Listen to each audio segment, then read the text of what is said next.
photo তুলিবলৈ দিম কাৰণ ফটোখিনি উঠি যায় নাই এইখিনি ফুটিলে ভাল ভাল ন এইখিনি মানে এইবোৰ চিন্তি ওলাব হেৰি কৰিব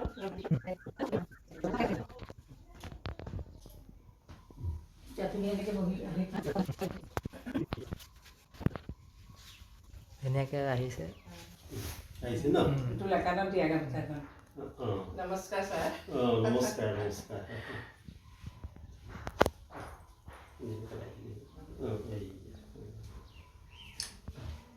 ঠিক আছে দে আৰু দিছা নি আৰু এই ছাৰ আমাৰ চিৰনমস্য কৃতজ্ঞ ছাৰে মোক এই সাহিত্য জগতত আগবঢ়াই নিয়াৰ গুৰিতে ছাৰহঁত আছে এতিয়া বহুতক আগবাঢ়ি নিছে ছাৰৰ মানে প্ৰত্যেক মানুহক মানে কেতিয়াও তলত পৰিব নিদিয়ে আগবঢ়াই নিয়ে ওপৰলৈ নিয়ে আৰু ভৱিষ্যত উজ্জ্বলৰ কাৰণে সদায় চিন্তা কৰে সেইকাৰণে ছাৰ আমাৰ চিৰনমস্য এইখন আৰু বাৰু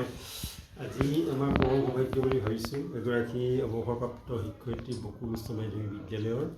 আৰু এগৰাকী লেখিকা ইতিমধ্যে গল্প কিতাপ এখন উলিয়াইছে আৰু সেইখন আমাক পঢ়িবলৈ দিছিলে আৰু আমি পঢ়ি মেলি আমাৰ সীমিত জ্ঞান বিবেচনাৰ বুদ্ধিৰে সেইখন এটা পৰ্যালোচনা লিখি তেওঁক আজি দিছোঁ আৰু আশা ৰাখিছোঁ তেওঁ সাহিত্যৰ ক্ষেত্ৰখনত যি যাত্ৰা আৰম্ভ কৰিছে সেই যাত্ৰাৰ গতি হওক অনিৰুদ্ধ তাকে কামনা কৰিছোঁ আৰু লিখি যাওক আৰু এতিয়া অৱসৰকালীন সময়খিনি এইখিনি কাম কৰিয়ে তেওঁ অতিবাহিত কৰিব পাৰিব গতিকে আমি আশা কৰিছোঁ আৰু তেওঁ সুস্বাস্থ্য আৰু দীৰ্ঘ জীৱন কামনা কৰিছোঁ আৰু তেওঁ পুত্ৰ সন্তানটো যি কামত লাগি আছে সেই কামখিনিও তাত কৃতকাৰ্য হওক আৰু তেখেতৰ স্বামী তেখেতে এজন সমাজকৰ্মী এগৰাকী শিক্ষক আছিলে আৰু আমাৰ চিনাকি তেনেই চিনাকি বহাগী ডাঙৰীয়া তেখেতলৈও তেখেতৰ যোগেদি আমি বিহুৰ ওলগ যাচিছোঁ আৰু তেখেতেও সুখে থাকক শান্তিৰে থাকক আৰু পুনৰ আমাৰ শ্ৰীযুত ৰীণা দত্ত ভৰালীৰ অৱসৰী জীৱন হওক আনন্দ হওক তাকে কামনা কৰিছোঁ আৰু সাহিত্যৰ ক্ষেত্ৰখনৰ অবিৰাম গতিত তেওঁ পৰম চৰি থাক তাকে কামনা কৰিছোঁ আৰু আমাৰ গৃহলৈ অহাৰ কাৰণে পৰম কৃতাৰ্থ হৈছোঁ ধন্যবাদ আৰু মই বাইদেউলৈও ৰঙালী বিহুৰ শুভেচ্ছা হিচাপত মই ছাৰলৈ এইখন মানে যাচিলোঁ আৰু বাইদেউলৈও মই তেনেকৈ হেৰি এখন বিহুৱান আশীৰ্বাদ ছাৰ বাইদেউ দুয়ো দীৰ্ঘায়ু আৰু সুস্বাস্থ্য কামনা কৰি মোৰ মানে অৱস্থাটো মোৰ ওচৰতে থিয় হৈ দিওঁ মইতো কাম কৰি আছিলোঁ এতিয়া এইফালে আহিব ঘৰত কাম কৰিবই লাগিব নহয় জানো ধন্যবাদ নমস্কাৰ বাইদেউ বাইদেউ দীৰ্ঘায়ু আৰু সুস্বাস্থ্য কামনা কৰিলোঁ ৰঙালী বিহু ওলগ জনালোঁ যাতে এইদৰে সুখে শান্তিৰে গোটেই জীৱন অতিবাহিত কৰে তাৰ কাৰণে মই আন্তৰিকতাৰে ভগৱানক প্ৰাৰ্থনা কৰিলোঁ আৰু ছাৰ বাইদেউ মোৰ চিৰ কৃতজ্ঞ আৰু চিৰ নমস্য মই সদায় তেখেতসকলক মই স্মৰণ কৰিবই লাগিব নহ'লে মোক দুখে ধৰিব নমস্কাৰ ধন্যবাদ ধন্যবাদ ইমান বেছি তুমি মানে কৈছা নহয়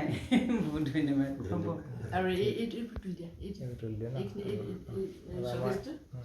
চকেজটো তুলি দিয়া চকেজটো সম্পূৰ্ণকৈ তুলি দিয়া এইবোৰ চব পুৰস্কাৰে কৰি আছে তুমি ফোন এটা কৰি ল'ব লাগিছিল মোৰ অন্তত গাটো ধুই থাকিলেহেঁতেন নহয় একো নাই এইখিনি সময়ত অকণ গাটো আপোনালোকৰ নহা নহ'লে মই আগতে চাহ অলপমান খাই লৈছোঁ মোৰ মনত আছে বাইদেউ একদম এক বাতি হেৰি এতিয়াও আছে মোৰ শ্বেয়াৰ